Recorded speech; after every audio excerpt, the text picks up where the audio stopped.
Paramashivoham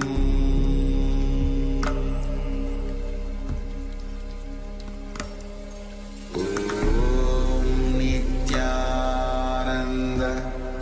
Paramashivoham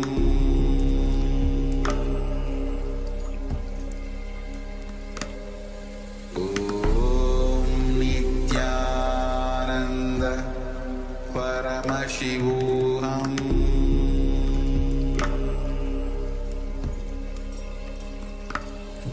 Om Nithyananda Paramashivoham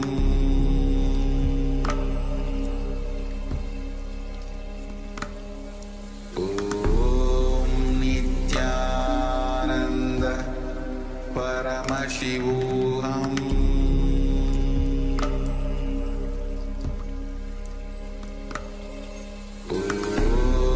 Nithyananda Paramashivoham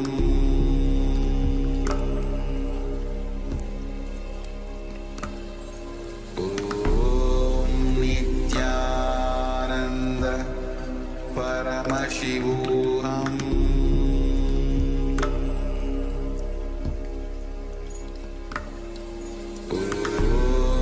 Nithyananda Paramashivoham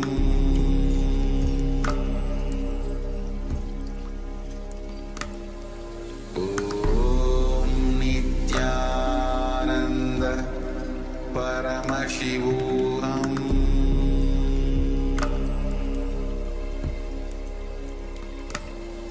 Om Nithyananda Paramashivoham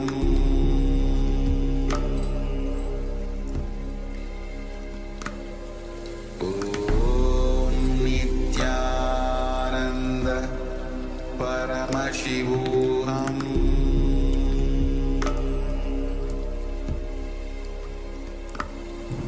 Om Nithyananda Paramashivoham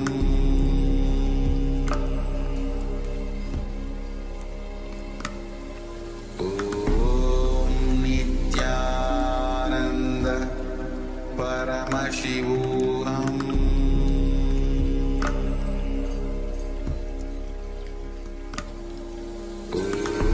Om Nithyananda Paramashivoham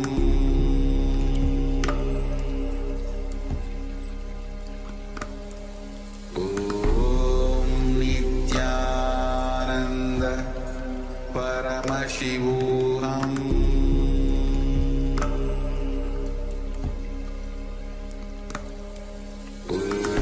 Om Nithyananda Paramashivoham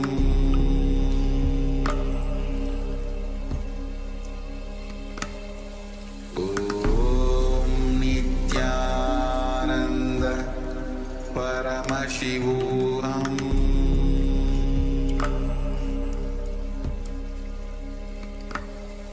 Om Nithyananda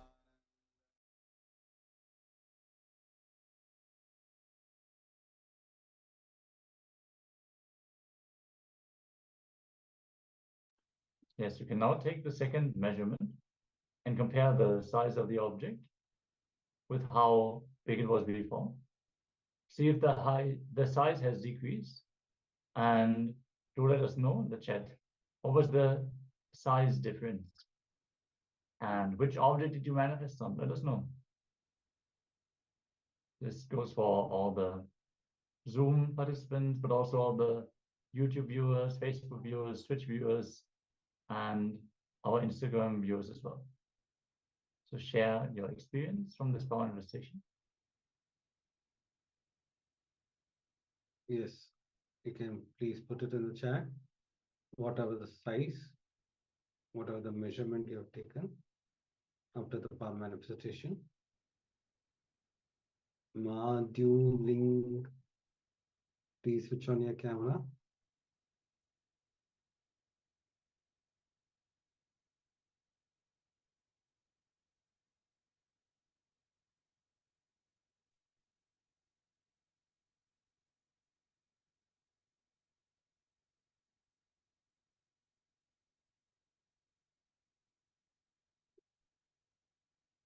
I request all the participants to switch on the camera.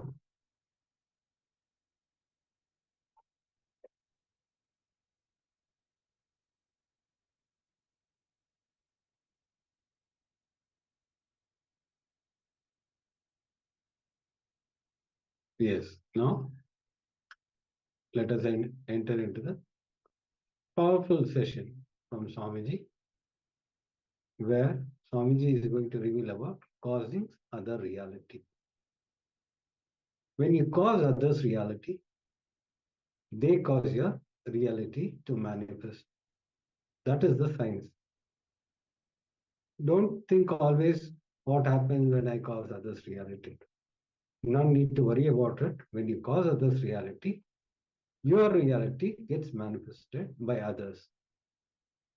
So let us enter into this powerful session. Please have your pen and book along with you. Write down all the powerful cognition. Let's just enter into the powerful session.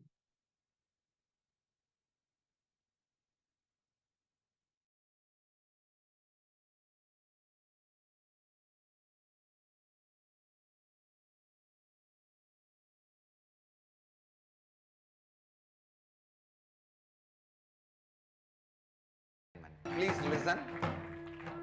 Being a catalyst for everyone to realize their reality, ultimately grow and realize their ultimate reality. Listen. Even with enriching enlightenment, maybe slowly you may develop an attitude, you are holier, you are higher than the receiver. Now, not even that attitude. Be a catalyst, sincerely be a cause for everyone to realize their reality. I tell you, when you decide authentically, sincerely to be a cause for others to realize their reality, all of them become catalyst for you to cause your reality. Dharmo rakshati rakshitaha. When you protect dharma, dharma protects you. When you are sincerely, please understand, the moment you start trying to be a catalyst for others to realize their reality, first thing will come up is your insecurities. Complete with it. You don't need to carry so much of self-doubt, self-denial, self-hatred patterns. Every doubt is established on the self-denial, self-hatred and self-doubt. First doubt, if I am causing his reality, what will happen to my reality? Who will cause it? Understand? When you decide to cause, all of them will simply become cause for your reality. And all of them, please understand, life itself, the whole, will become cause for you to cause your reality. Listen, I tell you, all the good things happened in my life. I am giving you the experiential expression from my very experience. With integrity and authenticity, I am talking to you, keeping Kala Bhairava as the witness. All the good things happened in my life. All the best things happened in my life. Happened only when I have lived sincerely, being a cause for causing others' reality.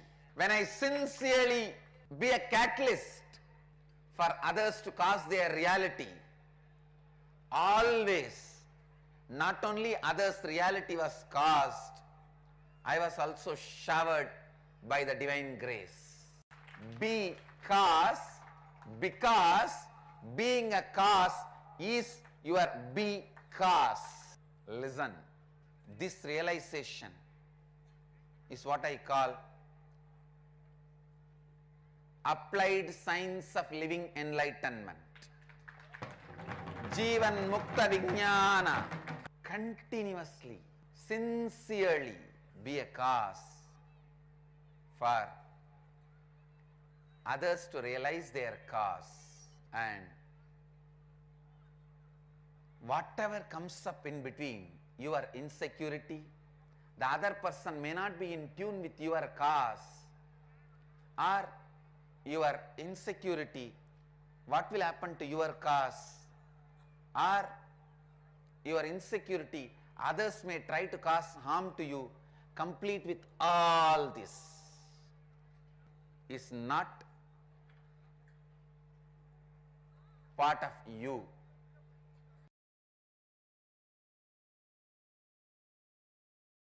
I tell you, even in enriching there can be an ulterior motive, but in causing that ulterior motive is removed. If enriching is like a 22 karat gold, causing is 24 karat gold. I can say 25 karat gold. Purest, when you become a cause for others' reality, actually even when you start thinking to be a cause for everyone's reality, even the thinking expands you and brings fresh lease of energy in you. Please understand, only when you cause enlightenment to others and to yourself, life starts in you. Beginning of the life starts in you only when you cause enlightenment to yourself and to others. This Nitya Kalpatar Darshan is my effort to cause enlightenment in all of you.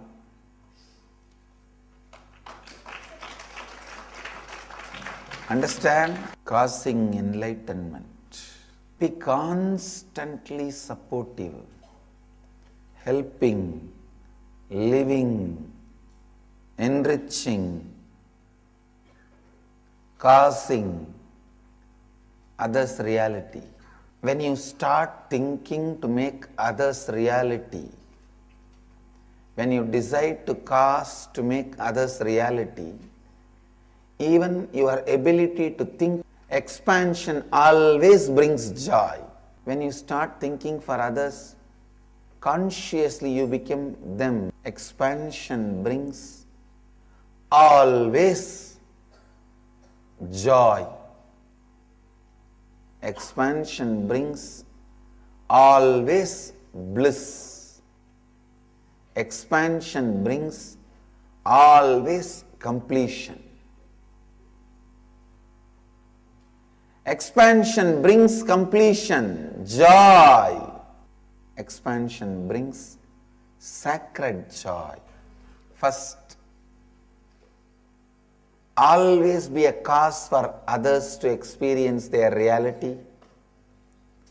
Second, when you start causing others' reality, the expansion happens in you, the joy happens in you. It's a sacred joy which strengthens you and makes even your own reality more powerfully. Third, Ashtama Siddhis are simply available to you when you cause others' reality. Fourth, carry this space of possibility in you. Go on causing it for others.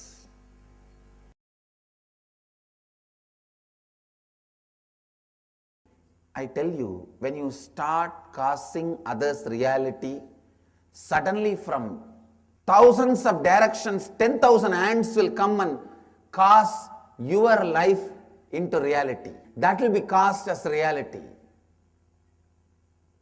I tell you, so much of auspiciousness will be showered on you. So much of wonderful things will be expressed through you. Be a cause for others' reality, because being a cause for others' reality is your being the cause for your being. When you are authentically, sincerely cause others' reality, suddenly you will realize that is your cause. Incompletions your mind brings out. No, no, no. If I start causing others' reality, they will exploit me, my time will be wasted, and maybe they will try to cause harm to me. Whatever incompletion comes up, understand as early as possible those incompletions is not going to bring any fulfillment to your life, and complete with them. They will only be distracting and destroying you. The earlier you understand, better for you. Those incompletions which does not allow sincerity into the context of your existence is self-denial.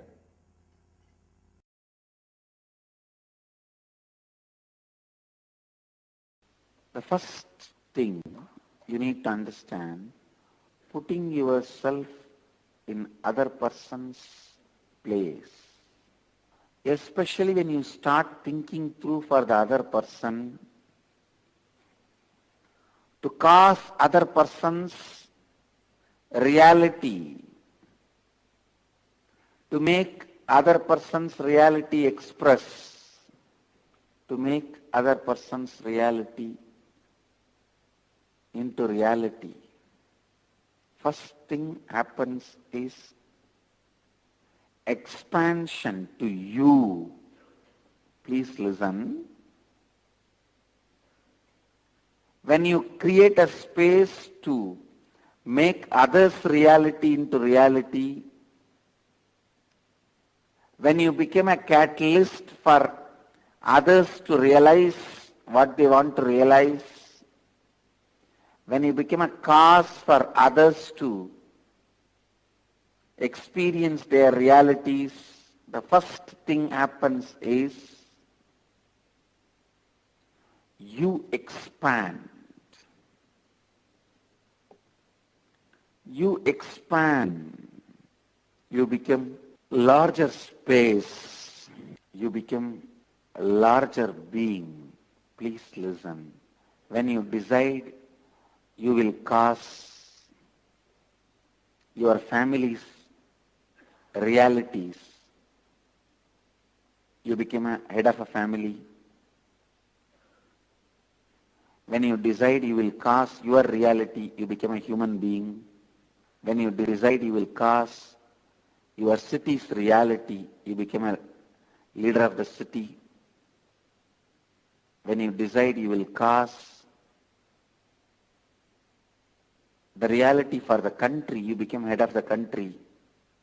When you decide you will cause the reality for the world, you become God.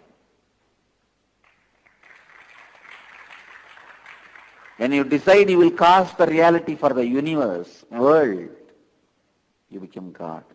So deciding to cause others' reality, deciding to cause others' reality is what I call responsibility. That is what I call enriching. You putting yourself in others' place and thinking through and deciding, I'll cause it. Being a cause for everyone's reality. I tell you, when you decide I'll be a cause for everyone to experience their reality, suddenly you see so many people cause what you want as reality. Somebody asked me a question. What if others want to cause in their life is going to harm them or hurt them? Then if I cause that in their life, am I not harming them? How can that be enriching? Or am I missing something? Did Swamiji mean that we need to listen to what they say they want to cause, what their being really wants? Please listen. Be very clear. Whether you support or not, they are going to cause what they want to cause in their life. Is it not? When you don't want to cause, you create this judgment, justification. No, it is harming them. Who are you to justify. Give love, not intelligence. Be a hand, be an extra hand for them, not extra head. If that is what they want, give them that, that's all. Be extra hands for people, not extra heads. I always tell people, we need only hands and legs, not heads. That we have enough. Be hands and legs for people, not heads.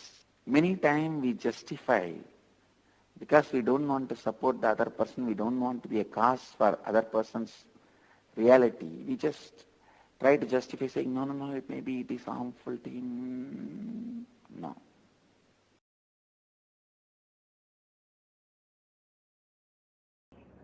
Becoming a cause to make others reality. That is where the whole turn takes place, where you become a leader. Please understand, leader is a person who goes on thinking about others, for others. You can't run life hypocritically for a long time. Don't think, no, I will act as if I think for others but not. No, you can't act for quite a long time. You can't live by acting. Understand? Sincerely being a cause for others' reality. That is a very important, profound lesson experientially shared in this IA level 4. Whatever obstacle you have for being cause for others' reality, you have to complete with all that. How to complete with all that? That is what is taught step by step in first few days. And then when you became a cause for others' reality, from unexpected corners, unexpected ways, so many will start becoming a cause for you to cause your reality. Understand? When you empty you, cosmos will fill you from so many angles, from so many directions. First, it empties you from your desires, then explodes you with contentment, showers you million times more than whatever you imagined as desire in your life. It just empties you the desire for $1 million, pours zillions on you.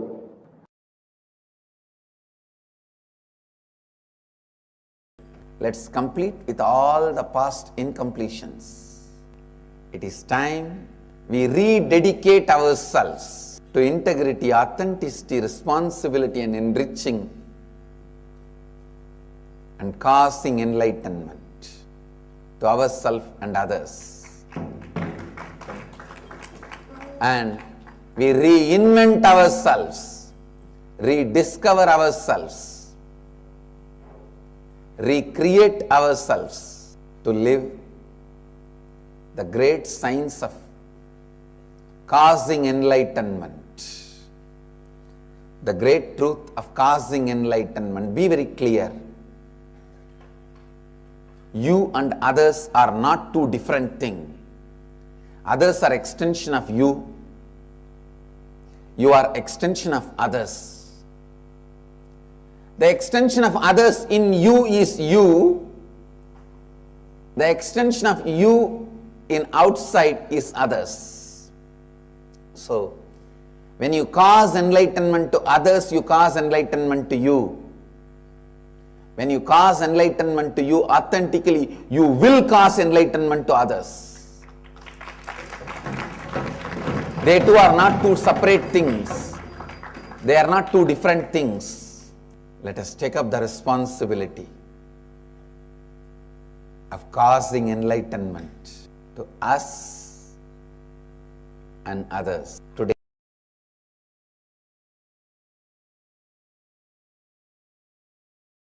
Advaita, completion, complete completion is one of the most powerful process you can do to cause any miracle in your life. Thieves may survive but cannot thrive. They may survive, but cannot thrive. Only people who contribute to others can thrive. Only when you cause others reality, you can thrive. Any action you do out of completion, you will go on be causing others reality. You will go on be causing others reality. You will go on be causing others reality. So do not feel shy, do not delay, do not postpone, do not wait to soak yourself into the space of completion. Let that become your breathing style. Advaita become your breathing style, thinking style, and lifestyle. Let Advaita become your breathing style, thinking style, lifestyle. Breathing style, thinking style, lifestyle.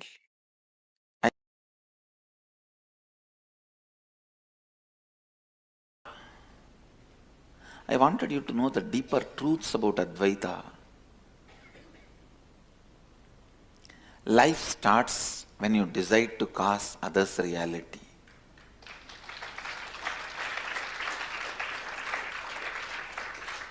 Because the real you, please listen, the real you is everyone around you included. But what you cognize as you is your deep-rooted pain patterns and incompletions. Please understand, how much ever you constantly try to decorate, perfume, scent, garland, you are trying to do all this to the pain you of you, incompletion you of you.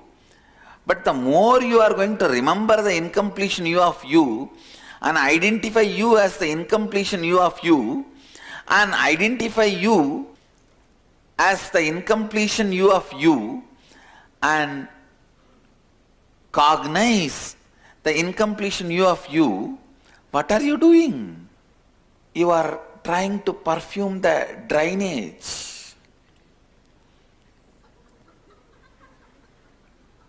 Trying to perfume sewage tank. So the first shift is required, first action is required, not in your doing, but in your cognition. See, that is why I tell you very important truth. Please understand these few important truths, catch it, so that I will bring you to the conclusion. First truth, what you remember as you is pain part of you, only you remember as you. You cognize yourself only your incompletions as you. But the actual you is all the people around you put together.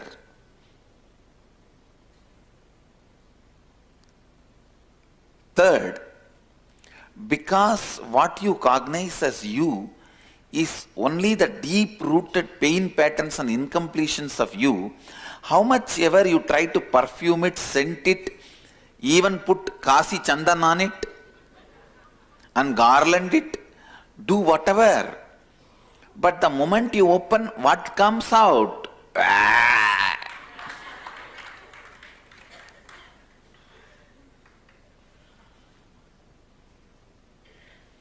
You put a silk cloth, what you perceive as you go on trying to do makeup to that.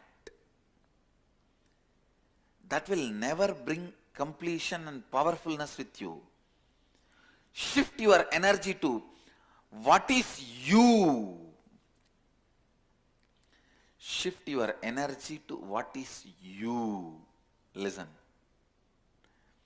The real you is all the people with whom your life is involved, all the lives who are involved with you.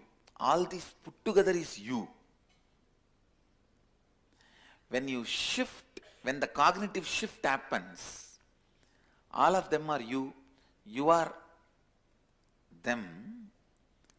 Suddenly your joy, your pain, your life, your goal, your purpose, your right, your wrong, your dharma, your adharma, everything gets rewritten.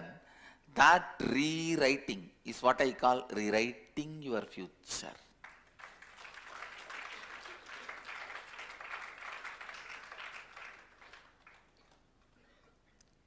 You rewrite your future full of powerfulness. Understand one thing. Some parts of what you call as your life, you may be resisting. Some parts of what you call as your life, you may be accepting. But be very clear, whether you resist or accept, no powerlessness. Do not allow powerlessness. No question of powerlessness. Always being powerful is my religion. Understand? Love, compassion, all that will start happening in you. Love, compassion, non-violence by itself cannot become a religion. Love, compassion, non-violence from the right context only can become a religion. I have seen people who escape from life try to show compassion, non-violence, just because they feel powerless to face the conflicts. They feel completely powerless to face the conflicts. Please listen. When you feel powerless to face the conflicts, life again and again brings that same mirror and shows to you. Understand, which part of your face you don't like or attached too much, you will see only that part in the mirror again and again. How many of you understand what I am saying? Please understand, your life is a mirror.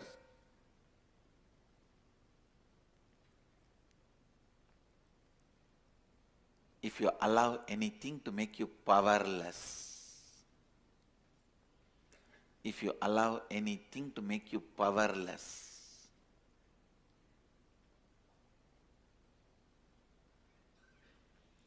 that will be constantly shown to you as the mirror.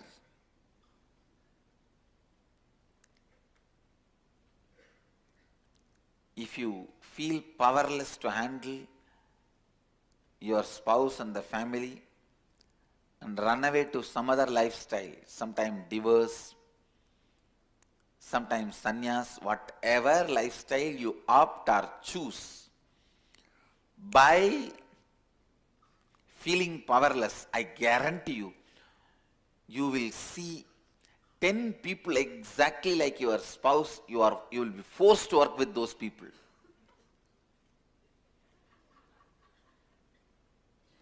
You will see, if you run away from an employer, from a boss, 25 bosses exactly like them. You will be forced to work under them and report to all of them.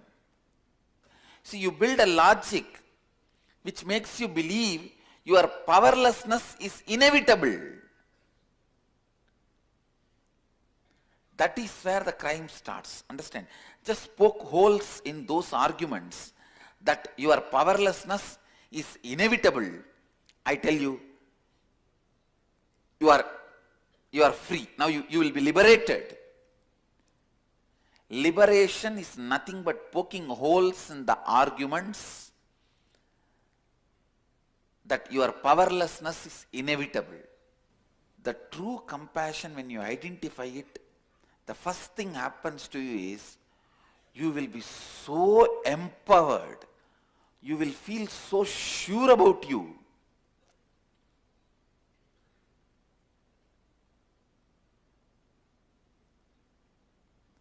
When you decide to cause others reality, only then you will understand what you are. Till then, what you think as you is only the deep pain patterns and incompletions of you. It may look very paradoxical. Life is as it is. Just because your ignorant logic cannot capture it. Your ignorant logic tries to capture the life always as a straight line.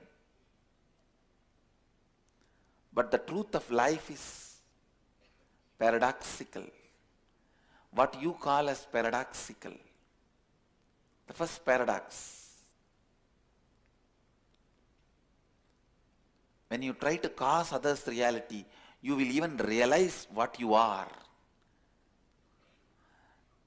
You will understand the different spare parts and organs of you, their functions, their qualities, capabilities, abilities, much better when you decide to cause others reality.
Yes. Now, after this powerful session, we will enter into the celebration of Kumbh Mela happening. So around the world are gathering for this grand celebration of Kumbh Mela. So join us in this Kumbh Mela celebration. You can follow the link. We can provide you the link for the Kumbh Mela where you can join and celebrate with us. It is the most auspicious happening. Yes. I request all the participants to switch on the camera as we enter into this Kumbh Mela celebration. After this, we'll be having a darshan.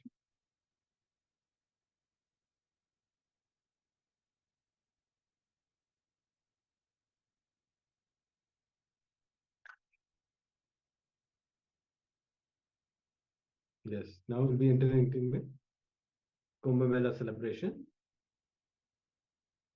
followed by Swamiji's darshan. Chandran, would you like to go ahead and introduce yourself, Ma? Sure. Nithyananda, everyone. I'm Ma Prasanna. I live in Menlo Park, California. I am a volunteer at the Nithyananda Vedic Temple in San Jose. Can I say something about how I got introduced to Swamiji, like a brief? Sure, would love to hear from you on that. So I was working in Seattle in 2009, and Swamiji was conducting a Kalpataru meditation. And even before we met Swamiji, we were visiting. We were frequent visitors at the Swamiji's temple in Seattle. And my kids were 1 and 3 at that time, and it was pretty overwhelming for us to handle 2 kids who were running around all the time. But whenever we went to the temple in Seattle, something the kids would calm down and everyone would come back happy. So we would go there every other day, and they told us that Swamiji is coming in. I think it was November that Swamiji was coming.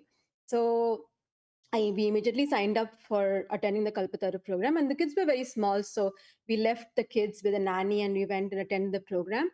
It was a 1-day program. By the end of it, I was telling my husband that I want to go for the next Inner Awakening program. I don't know how, but I want to go. Somehow, I was able to convince my in-laws, and I took both the kids, my in-laws, everybody, all of us went for the Inner Awakening program in December of 2009. And that was like a life-changing experience, just not just for me, for the kids, for all of us in our family. And I came back feeling completely a transformed person. I was hooked to Swamiji's videos. I would watch it all the time.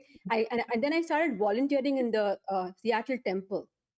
And I feel like uh, volunteering in the temple made a huge difference, because I felt like there was a constant connection with the deities and with Swamiji by going there, and the Sangha, which was there to support us through thick and thin.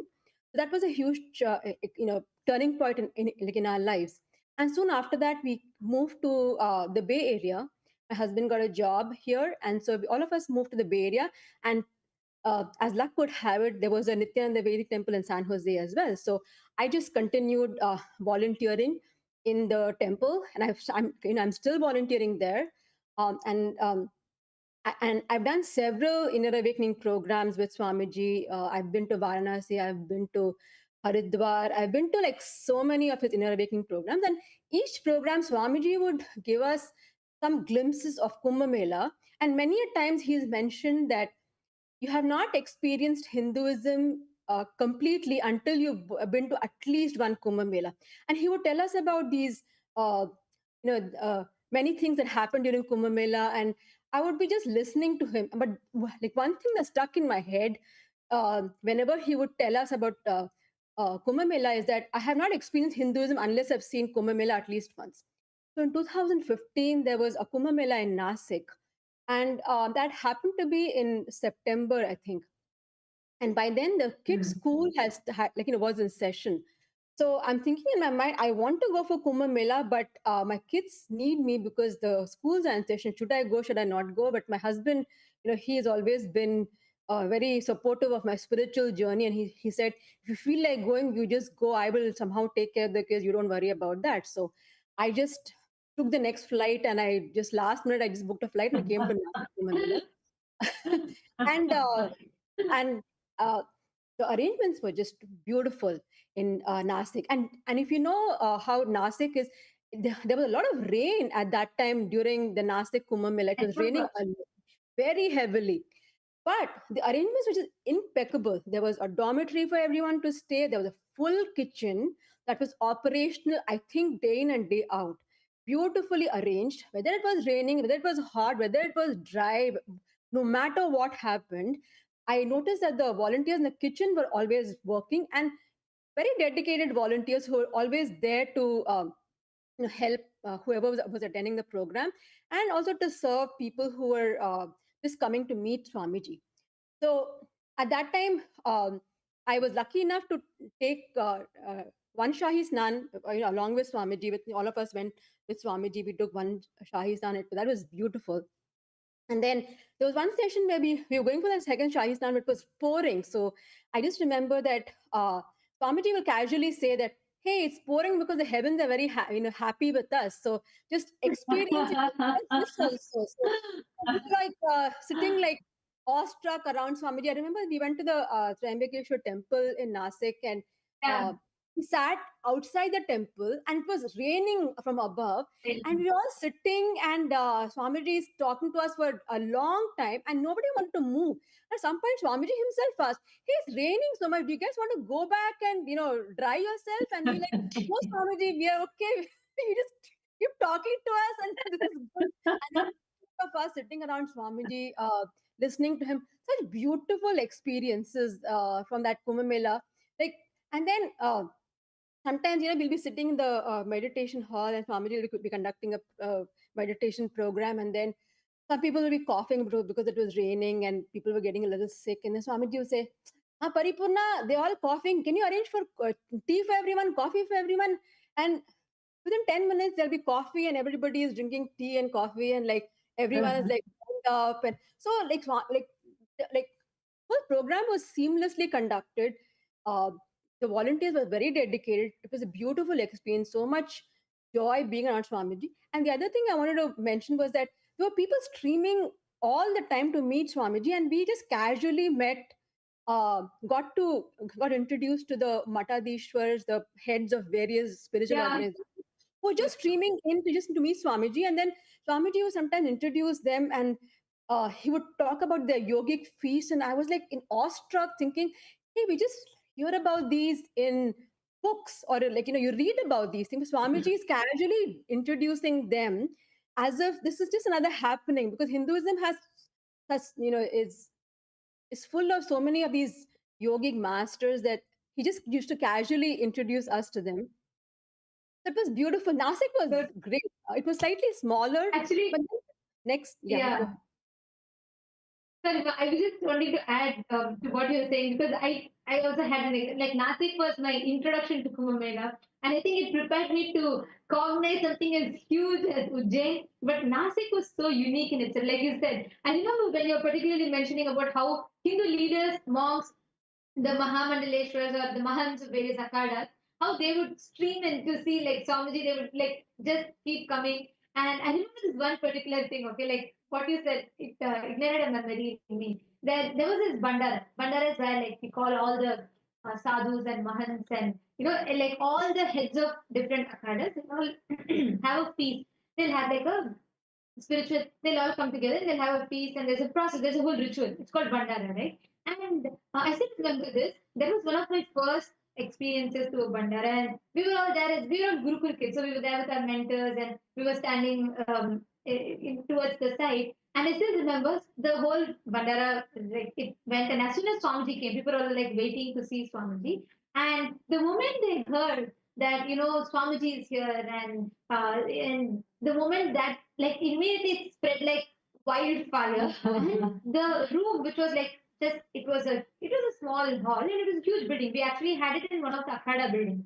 And suddenly the Mahant of the Akhada came and said, Swamiji, we need to get a lot of security people. Like maybe you should, do you have some more people, because our Akhada was not prepared to handle this crowd. Can you get some more people? And I still remember this so well. Swamiji said, all our sannyasis are there. They'll take care. Don't worry. And Swamiji attested to it. Swamiji takes care of every detail, right? And then we had people, even public, started coming in to catch a selfie with Swamiji. And the most something that was very sweet for me, this one incident I remember so well. And I was lost in the crowd because we were all like kids and we were all always with our mentors, not with Swamiji. And Swamiji, like, there was a huge crowd around Swamiji and people had come. And I still remember this. So what, like, people started calling Swamiji as Trinetra Baba.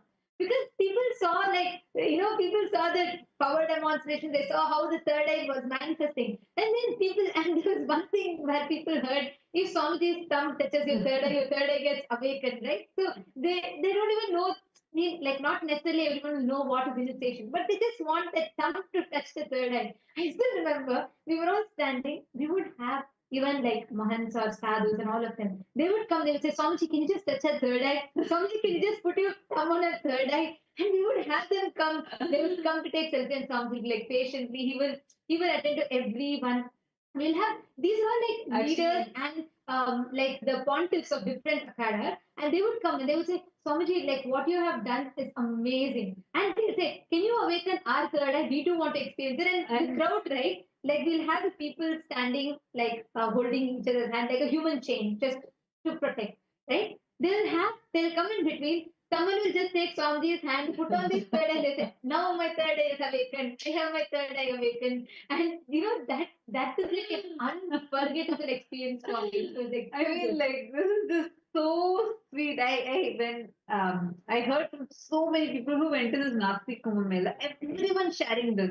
That literally Swamiji would be walking at this, and then people would just pull Swamiji's hand like randomly from like especially this is not just the public, even the Akada heads, many of the people who are prominent leaders in Hinduism, for them like this, they know one thing: if Swamiji's thumb somehow touches their forehead, their third eye will be awakened. That's all. They literally take Swamiji's hand, like pull it and like put it on their head and they start celebrating. Oh, my third is awakened now. My third is awakened now. And another point that she was telling about, right, like the volunteers, I still remember. See, one thing that you experience in Kumbh Mela is it's raw. Like your status, you can be like you can even be a head of state somewhere, or you can be anyone, anywhere. You whatever your status in the society is, nothing matters. There you are just another Hindu coming there to celebrate. And the sheer volume of people breaking the barriers of language, of culture, of even religions. Because in our Adinam, we have various different religions, people who came from different religions who came to experience an introduction to Hinduism there. And I still remember, we would have people from like in Adinam itself, there's like in Kailasa, in Nasik, there's no categorization. We will not have like, you're this, you're high, you're low. No. But even what is societal, the strata, right? Like whether someone's like a super rich person, whether someone, we would have people from big Fortune 500 companies who are in senior positions who will be there sitting and washing the vessels and being part washing of the bathrooms and exactly. like in And we will also have at the same time we will have people who have like who society would consider as poor or economically not from a good background and all of that. Even there'll be absolutely like no kind of this thing whatsoever, and everyone will be there together to celebrate. And that sheer the energy of that was something phenomenal. So when you were sharing that, particularly in Nasik, this was something unique that I remember so well. Ujjain was a different scale altogether. That's a whole subject to talk about. But Nasik, this is something unique that I still remember. Yeah, that's such a beautiful sharing, Nithyananda. I still remember the Bandara, and I still remember the crowds around him and everyone trying to take his thumb. Yeah, now I just remember that. Yeah, but yeah, definitely, Ujjain was a different scale. The number of people attending was massive, and and for Ujjain, I came with both my kids, and I was alone. So my husband, like I came first, and then I went back, and then my husband came because my mother-in-law, she lives with us, so we were taking turns to attend it. But when I came to Ujjain, I was awestruck because the scale at which that happened was completely different. Like there was a lot more people, volunteers, people just attending the program, and the people streaming in to take darshan was a different level of preparation for that. But it just happened just like that. And then I just remember again same thing. So at that time, I remember since this was happening on a much larger scale, there was more need for volunteers to help with cleanliness, food serving. You could take any a responsibility you wanted. But I remember like we were all sitting in the hall, and there were like thousands of people sitting in that tent and like doing third eye manifestation and all of those. And then Swamiji casually said that we need to pay attention to the hygiene and cleanliness, and we need more help outside. And just remember one thing, that if you do any seva in my sangha, which could be as small as serving food to people, as or whatever you think you don't want to do, for example cleaning bathrooms and maintaining the cleanliness, doing seva to any of my devotees is the same as doing personal seva to me. So at that time, many people said, okay, we're going to go outside this hall and not and take care of other duties. So there were many people who actually started taking care of the infrastructure that was built, which included the porta potties and like the bathrooms, and then there was an entire kitchen that was set up, and this was on a regular ground. It wasn't like a pakka land or something. It was just on a ground. There were pebbles everywhere, and then everybody was walking barefoot. And I saw some of the kitchen volunteers were carrying big, uh, vessels and just walking through the stones. And I'm sure it hurt, but it didn't bother them because they knew that it was something that was special that was happening, and they were there to contribute towards that. So I thought that there I saw that no matter who you are from any strata of society, everybody got together and they were there for one purpose, was to attend Kumbh Mela, benefit from it, also support Swamiji in what he was trying to achieve. And I must mention the evenings were just spectacular. Wow. Maybe 5 or 6 o'clock, people would start coming for darshan, and they would just keep coming. And Swamiji will sit for hours and give them darshan, everybody individually. And then he would tell them, if anybody who comes here has to eat and go. So they would come and then they would go and eat food and then they would leave. And I would just Around 5,000 years ago, at the end of Mahabharat War, the ancient enlightened Hindu civilization consisted of 10,000 Hindu traditions, or sampradayas, that existed in 56 Hindu nations, 200 Hindu kingdoms, 1,700 Hindu provinces that covered more than 6 million kilometers square of Asia. The Supreme Pontiff of Hinduism, SPH, Bhagavan Sri Nithyananda Paramashivoham, is the reviver of KAILASA, this ancient enlightened Hindu civilizational nation. KAILASA is an unbroken cultural, religious, historical, civilizational, and sovereign continuation and revival of multiple of these historical Hindu sovereign states and Hindu ecclesiastical entities.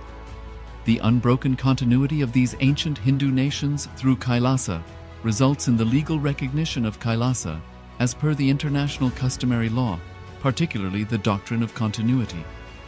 The international law, the doctrine of continuity, implies that upheavals and revolutions within a country, changes in government, territorial adjustments, measures taken during military occupation, or other internal transformations do not negate the existence of the country, do not affect the legal personality and international obligations of the country or state.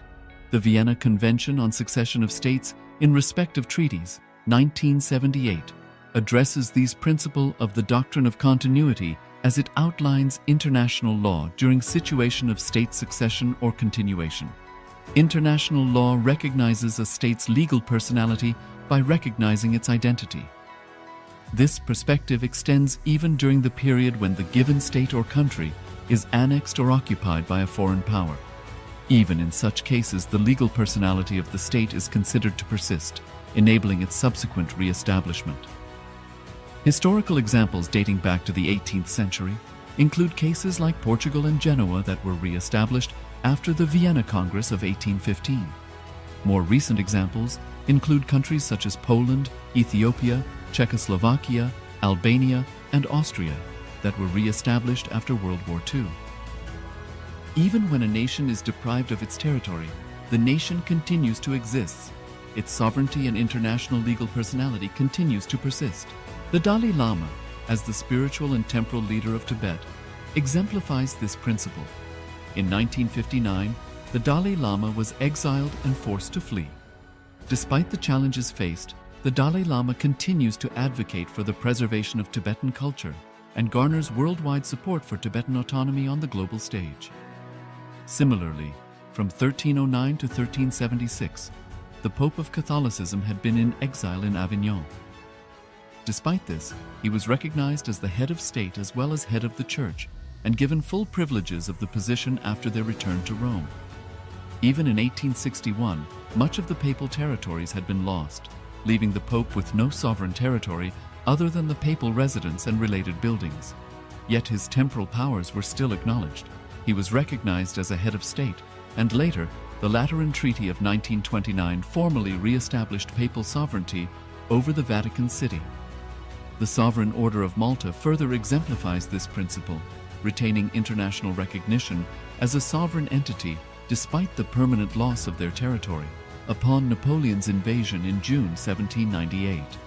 Despite such permanent loss of territory, the sovereignty and the international legal personality of the Sovereign Order of Malta continue to persist.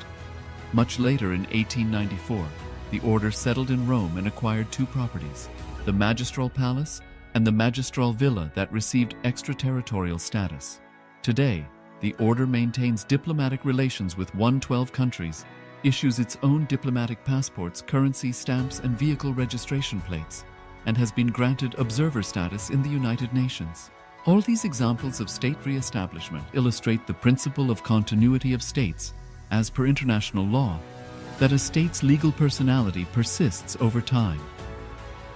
A nation continues to exist even after a complete loss of territory. A far more striking example is of the oceanic countries, which are under the threat of their entire nation being drowned and submerged due to rising sea levels owing to global warming. In response to such existential threat of climate change, Pacific Island nations, including Tuvalu, have enacted constitutional amendments and made international declarations affirming that their nation and their sovereign rights will continue to persist, despite their entire territory being lost to the sea. This proactive stance is highlighted in the Constitution of Tuvalu Act 2023 and the Pacific Islands Forum Declaration of 2021. The Supreme Pontiff of Hinduism, Bhagavan Sri Nithyananda Paramashivoham, through the line of succession, is the present 203rd Emperor of the Hindu Sovereign Kingdom of Surangi Samrajya. He was crowned on the 31st of December 2004 at the age of 26. Thus, by very same principles of the doctrine of continuity, through which the international legal personality of Portugal, Genoa, Poland, Ethiopia, Czechoslovakia, Albania, Austria, Vatican, Tibet, Sovereign Order of Malta, and several other nations has been recognized despite having undergone a period of exile, annexation, occupation by a foreign power, or despite loss of territory. The SPH Nithyananda Paramashivoham, through well-established legal and historical facts about the Hindu sovereign state of the Surangi Samrajyam, derives all sovereign rights and powers of the royal lineage of the Surangi Samrajyam as its 203rd sovereign emperor from his inheritance and continuation of the unbroken succession of the kingdom of Surya Vamsa Surangi Samrajyam Sarvanapitha. Surya Vamsa Surangi Samrajyam, through unification with 20 other sovereign Hindu states and sovereign ecclesiastical, historical entities, became part of the United States of KAILASA, which thus became a sovereign, independent juridical state, with the SPH Nithyananda Paramashivoham as the sovereign. Just as how the oceanic nations like Tuvalu have safeguarded their sovereignty from the existential threat of total submersion by amending their constitution and asserting that their sovereignty will persist regardless of the loss of their territory, KAILASA, which is a sovereign continuation of 21 sovereign Hindu states and sovereign ecclesiastical historical entities, is also reviving and continuing the Kumari Kandam Hindu nations that got submerged. As per the doctrine of continuity, these facts imply that the Kailasa's statehood is recognized by international law and manifests as a natural outcome of well-established historical legal facts. Share your time, talent, and treasure. Become part of Kailasa. Sign up as an eCitizen https://kailasa.ecitizen.info. Around 5,000 years ago, at the end of Mahabharat War, the ancient enlightened Hindu civilization consisted of 10,000 Hindu traditions, or sampradayas, that existed in 56 Hindu nations, 200 Hindu kingdoms, 1,700 Hindu provinces that covered more than 6 million kilometers square of Asia. The Supreme Pontiff of Hinduism, SPH, Bhagavan Sri Nithyananda Paramashivoham, is the reviver of Kailasa, this ancient, enlightened Hindu civilizational nation. Kailasa is an unbroken cultural, religious, historical, civilizational, and sovereign continuation and revival of multiple of these historical Hindu sovereign states and Hindu ecclesiastical entities. The unbroken continuity of these ancient Hindu nations through Kailasa results in the legal recognition of Kailasa as per the international customary law, particularly the doctrine of continuity. The international law, the doctrine of continuity, implies that upheavals and revolutions within a country, changes in government, territorial adjustments, measures taken during military occupation, or other internal transformations do not negate the existence of the country, do not affect the legal personality and international obligations of the country or state. The Vienna Convention on Succession of States in respect of treaties, 1978, addresses these principles of the doctrine of continuity as it outlines international law during situation of state succession or continuation. International law recognizes a state's legal personality by recognizing its identity. This perspective extends even during the period when the given state or country is annexed or occupied by a foreign power. Even in such cases, the legal personality of the state is considered to persist, enabling its subsequent re-establishment. Historical examples dating back to the 18th century include cases like Portugal and Genoa that were re-established after the Vienna Congress of 1815. More recent examples include countries such as Poland, Ethiopia, Czechoslovakia, Albania, and Austria that were re-established after World War II. Even when a nation is deprived of its territory, the nation continues to exist. Its sovereignty and international legal personality continues to persist. The Dalai Lama, as the spiritual and temporal leader of Tibet, exemplifies this principle. In 1959, the Dalai Lama was exiled and forced to flee. Despite the challenges faced, the Dalai Lama continues to advocate for the preservation of Tibetan culture and garners worldwide support for Tibetan autonomy on the global stage. Similarly, from 1309 to 1376, the Pope of Catholicism had been in exile in Avignon. Despite this, he was recognized as the head of state as well as head of the church and given full privileges of the position after their return to Rome. Even in 1861, much of the papal territories had been lost, leaving the Pope with no sovereign territory other than the papal residence and related buildings. Yet his temporal powers were still acknowledged. He was recognized as a head of state, and later, the Lateran Treaty of 1929 formally re-established papal sovereignty over the Vatican City. The Sovereign Order of Malta further exemplifies this principle, retaining international recognition as a sovereign entity despite the permanent loss of their territory upon Napoleon's invasion in June 1798. Despite such permanent loss of territory, the sovereignty and the international legal personality of the Sovereign Order of Malta continue to persist. Much later in 1894, the order settled in Rome and acquired two properties, the Magistral Palace and the Magistral Villa that received extraterritorial status. Today, the order maintains diplomatic relations with 112 countries, issues its own diplomatic passports, currency stamps, and vehicle registration plates, and has been granted observer status in the United Nations. All these examples of state re-establishment illustrate the principle of continuity of states, as per international law, that a state's legal personality persists over time. A nation continues to exist even after a complete loss of territory. A far more striking example is of the oceanic countries, which are under the threat of their entire nation being drowned and submerged due to rising sea levels owing to global warming. In response to such existential threat of climate change, Pacific Island nations, including Tuvalu, have enacted constitutional amendments and made international declarations affirming that their nation and their sovereign rights will continue to persist, despite their entire territory being lost to the sea. This proactive stance is highlighted in the Constitution of Tuvalu Act 2023 and the Pacific Islands Forum Declaration of 2021. The Supreme Pontiff of Hinduism, Bhagavan Sri Nithyananda Paramashivoham, through the line of succession, is the present 203rd Emperor of the Hindu Sovereign Kingdom of Surangi Samrajya. He was crowned on the 31st of December 2004 at the age of 26. Thus, by very same principles of the doctrine of continuity, through which the international legal personality of Portugal, Genoa, Poland, Ethiopia, Czechoslovakia, Albania, Austria, Vatican, Tibet, Sovereign Order of Malta, and several other nations has been recognized despite having undergone a period of exile, annexation, occupation by a foreign power, or despite loss of territory. The SPH Nithyananda Paramashivoham, through well-established legal and historical facts about the Hindu sovereign state of the Surangi Samrajyam, derives all sovereign rights and powers of the royal lineage of the Surangi Samrajyam as its 203rd sovereign emperor, from his inheritance and continuation of the unbroken succession of the kingdom of Surya Vamsa Surangi Samrajyam Sarvanapitha.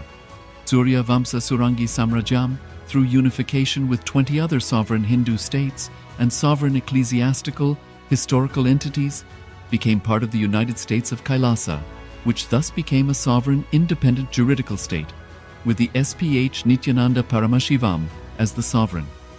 Just as how the oceanic nations like Tuvalu have safeguarded their sovereignty from the existential threat of total submersion by amending their constitution and asserting that their sovereignty will persist regardless of the loss of their territory, KAILASA, which is a sovereign continuation of 21 sovereign Hindu states and sovereign ecclesiastical historical entities, is also reviving and continuing the Kumari Kandam Hindu nations that got submerged.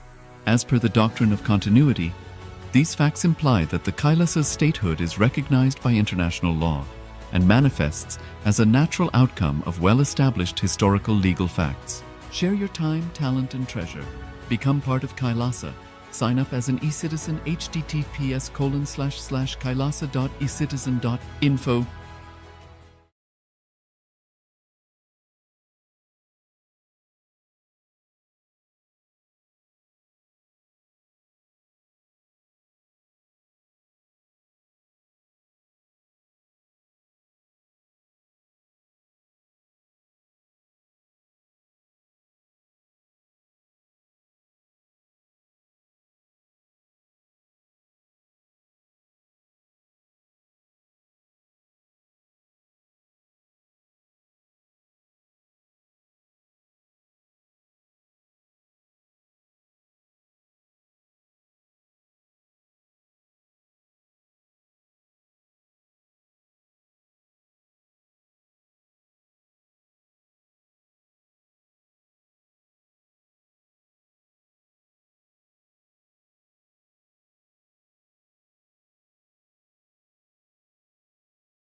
Around 5,000 years ago, at the end of Mahabharat War, the ancient enlightened Hindu civilization consisted of 10,000 Hindu traditions, or sampradayas, that existed in 56 Hindu nations, 200 Hindu kingdoms, 1,700 Hindu provinces that covered more than 6 million kilometers square of Asia. The Supreme Pontiff of Hinduism, SPH, Bhagavan Sri Nithyananda Paramashivoham, is the reviver of KAILASA, this ancient enlightened Hindu civilizational nation. KAILASA is an unbroken cultural, religious, historical, civilizational, and sovereign continuation and revival of multiple of these historical Hindu sovereign states and Hindu ecclesiastical entities. The unbroken continuity of these ancient Hindu nations through KAILASA results in the legal recognition of KAILASA as per the international customary law, particularly the doctrine of continuity. The international law, the doctrine of continuity, implies that upheavals and revolutions within a country, changes in government, territorial adjustments, measures taken during military occupation, or other internal transformations do not negate the existence of the country, do not affect the legal personality and international obligations of the country or state. The Vienna Convention on Succession of States in respect of treaties, 1978, addresses these principles of the doctrine of continuity as it outlines international law during situation of state succession or continuation. International law recognizes a state's legal personality by recognizing its identity. This perspective extends even during the period when the given state or country is annexed or occupied by a foreign power. Even in such cases, the legal personality of the state is considered to persist, enabling its subsequent re-establishment. Historical examples dating back to the 18th century include cases like Portugal and Genoa that were re-established after the Vienna Congress of 1815. More recent examples include countries such as Poland, Ethiopia, Czechoslovakia, Albania, and Austria that were re-established after World War II. Even when a nation is deprived of its territory, the nation continues to exist. Its sovereignty and international legal personality continues to persist. The Dalai Lama, as the spiritual and temporal leader of Tibet, exemplifies this principle. In 1959, the Dalai Lama was exiled and forced to flee. Despite the challenges faced, the Dalai Lama continues to advocate for the preservation of Tibetan culture and garners worldwide support for Tibetan autonomy on the global stage. Similarly, from 1309 to 1376, the Pope of Catholicism had been in exile in Avignon. Despite this, he was recognized as the head of state as well as head of the church and given full privileges of the position after their return to Rome. Even in 1861, much of the papal territories had been lost, leaving the Pope with no sovereign territory other than the papal residence and related buildings. Yet his temporal powers were still acknowledged. He was recognized as a head of state, and later, the Lateran Treaty of 1929 formally re-established papal sovereignty over the Vatican City. The Sovereign Order of Malta further exemplifies this principle, retaining international recognition as a sovereign entity despite the permanent loss of their territory upon Napoleon's invasion in June 1798. Despite such permanent loss of territory, the sovereignty and the international legal personality of the Sovereign Order of Malta continue to persist. Much later in 1894, the order settled in Rome and acquired two properties, the Magistral Palace and the Magistral Villa that received extraterritorial status. Today, the order maintains diplomatic relations with 112 countries, issues its own diplomatic passports, currency, stamps, and vehicle registration plates, and has been granted observer status in the United Nations. All these examples of state re-establishment illustrate the principle of continuity of states, as per international law, that a state's legal personality persists over time.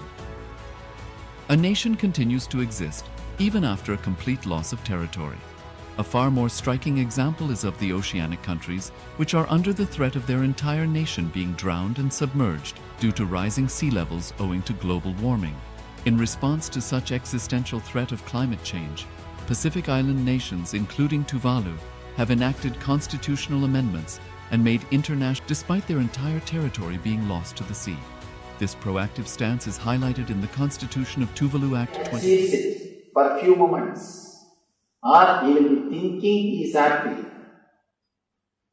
Person who understands whatever goals you achieve, nothing has got purpose. It has no purpose. When you understand the purposelessness, the life itself has no separate purpose, you will start living moment to moment. Every moment you will start respecting. You will start respecting the life every moment. You will start living in the present. When you drop the goal from your mind, your very work will become beautiful. Your very work will become joyful. You are not running for something. The very running is beautiful. The very running is beautiful. If you are running thinking of a goal, you will never see a beautiful garden which is around you. If you are just running just for pleasure, you will enjoy the garden and you will reach the goal, both. Infuse little bit of peace and bliss in your life. You will understand the purposelessness of life. If you think life has got purpose, you will never understand the meaning of life. The moment you understand life has no purpose, that moment you are liberated. You will understand the meaning of life. Meaning of life is living in this moment. That is what Krishna says, Karmanye vadidaraste mabaleshu kadachana. You have right only to do your duty. You have no right for results. Means, do not live a goal-oriented life. Do not think life has a purpose. Understand? Our whole life is just a small wave in the ocean of the cosmic energy. In this big cosmic energy, this cosmos, in this Brahmanda, you are just a small wave. You are a small wave. Suddenly the wave starts thinking, oh, I should protect myself.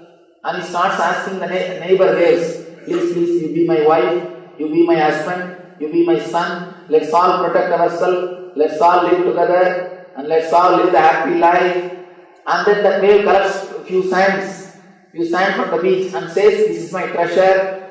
And the wave starts thinking, this is the purpose of life. And it is thinking, now it is protected. And it lost two, three sand pieces and 2-3 bubbles with another wave and to another wave it gives. You see, I am lending all this money to you. You have to give back when I am asking. And the wave is thinking, he is completely secure, protected. He doesn't understand. Next moment he is going to disappear into the same ocean. Same way, we are all waves. Few minutes drama. Next moment we are going to disappear into the same ocean. Just like our wave is thinking, he is separate from ocean and wants to protect himself and start collecting few bubbles from the sea beach, from the beach, and thinks he is rich, or he is protected, or he is secure. He has got life insurance. Life insurance is another big drama. You cannot use that word life insurance at all. It is a death insurance. See, after you die, your family or friends or relatives get that money who are waiting for it. So you cannot call that as a life insurance. It can be only called as death insurance. So be very clear. Just how the wave is thinking, he is secured by collecting few bubbles. Same way, you are thinking you are safe by having few diamonds in your locker. That bubble and your diamond both are one and the same. Because few idiots want to possess this diamond, it has got market value, that's all. Few fools wanted to possess that stone, it has got market value, that's all. Otherwise, in reality, that and this is one and the same. Whether that stone or this stone are one and the same, because few fools are competing to possess that same stone it has got market value. Be very clear, no stone can protect us. How the wave is thinking, by collecting few pebbles, it is protected, its life is insured, it is secured. Same way we start thinking, having few things. Life is pure purposelessness. Even though it's little difficult to understand this truth because of our social conditioning, the moment you understand, you are liberated. And be very clear, person who understands the life is purposeless, he will start working 10 times more intensely than you. He will be working 10 times more intensely. Do not think you will become lazy. Always people ask me, Swamiji, you say life is purposeless. If we start thinking all these things, we don't want to work, what to do now? Be very clear. Because you created too much of negative thoughts about your work, because you are conditioned, work is punishment, work is hell, working is wrong, working creates stress, because you are again and again taught all these ideas, because again and again you are conditioned with these ideas. The moment you understand life is purposeless, you want to escape from that work. It is just because of your conditioning, not because of understanding. Now, if you really understand life is purposeless, the stress to achieve success, the pressure to achieve success, the peer pressure will be removed from you. The moment peer pressure is removed from your being, you are liberated. And I tell you, liberated person will be creative. Liberated person will be energetic. Liberated person, by his own understanding, will start working. Understanding the life is purposelessness will not lead you to laziness. If it is leading you to laziness, be very clear, you are having negative attitude towards your working. You had already built up the negative attitude towards your working. That's the reason you try to escape the moment you get this understanding. But sincerely, if you understand this beauty of purposelessness, if you understand life is purposeless, you will be continuously working without stress, without the pressure of goal, without constantly thinking about the goal. As from now, your split personality, half of your being is thinking about the goal, half of your being is thinking about the path. The moment you understand goal is useless, you are integrated and you live in the path. The very path, the very life becomes liberation.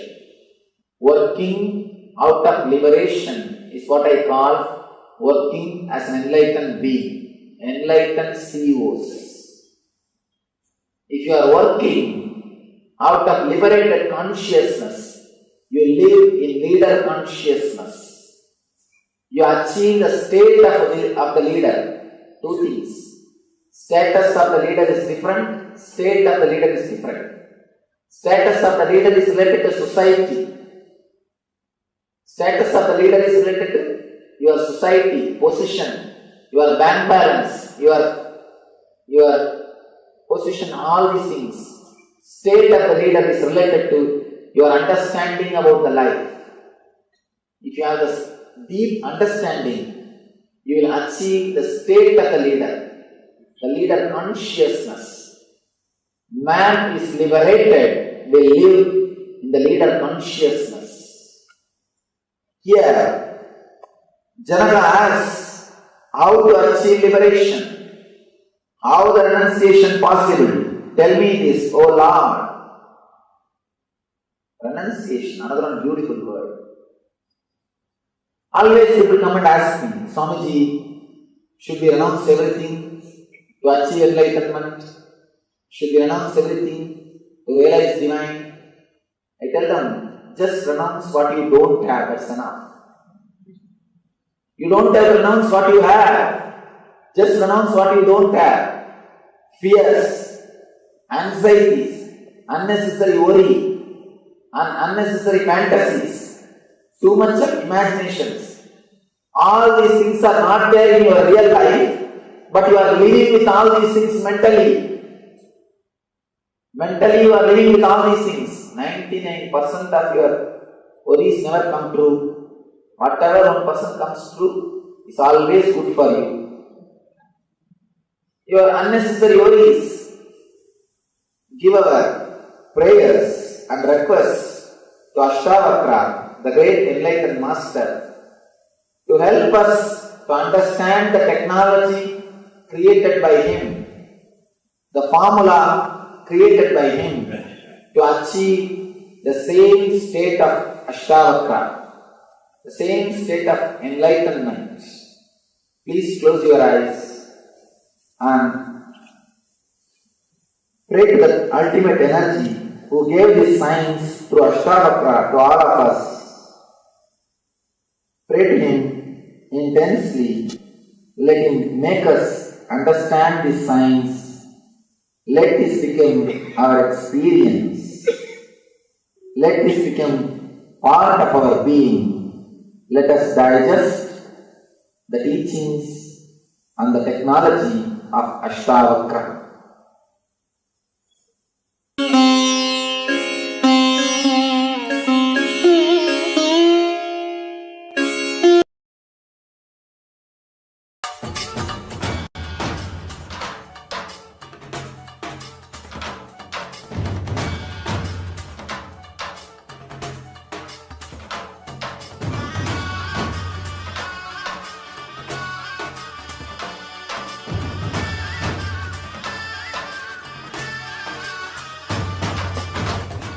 Today is the best day.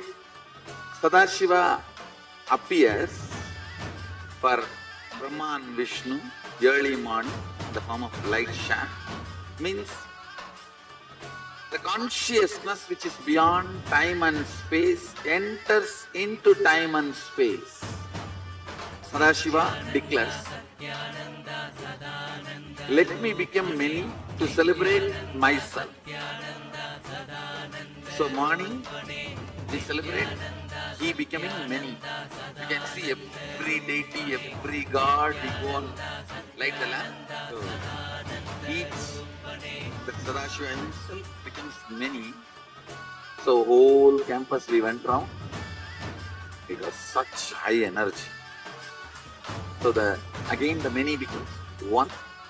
Not only spiritually, even socially this celebration forms a very important part of my life, because this is the only celebration I enjoyed from my birth, at least in this body.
Today is the best day.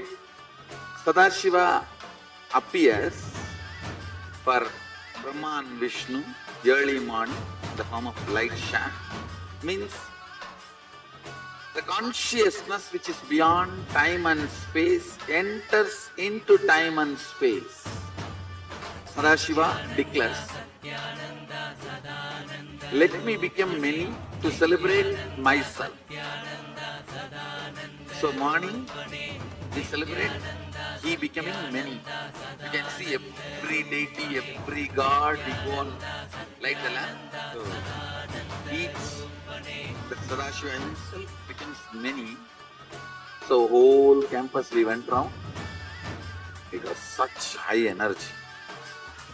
So again the many becomes one.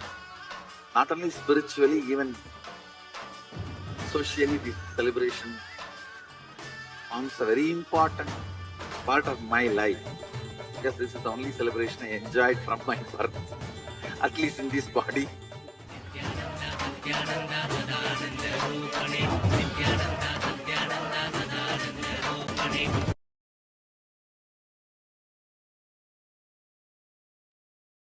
Yes. So this was a celebration which you just saw was the Kartika Deepam, which is coming up, where Sadashiva decided to become many to celebrate himself. And so in the morning, the Kartika Deepam will be happening, and in the evening, Bharani Deepam will be happening. So in the morning, when Sadashiva becomes from one to many to celebrate himself. And now in the evening, when Bharani Deepam happens, when many becomes one again. And of course, you saw the where you have the opportunity to become the Paramashivasena, part of the Paramashivasena. You can the Kumbh Mela is coming up, the grand celebration of in Hinduism, where this year, the next year, 100 million people are expected to become a part of the Kumbh Mela. You can, and KAILASA is giving the opportunity to all of you to become a part of it. For more details, you can let us know. We'll be giving you further info. Also, the link has been shared in the Zoom chat. If you are interested, you can sign up. All right. Yes, so next, let us move on to the next part of the program, which is once again another revelation by the Supreme Pontiff of Hinduism. And the next revelation is on you are unattached. So Swami says that by your very own nature you are unattached. So we'll be getting more into the depth as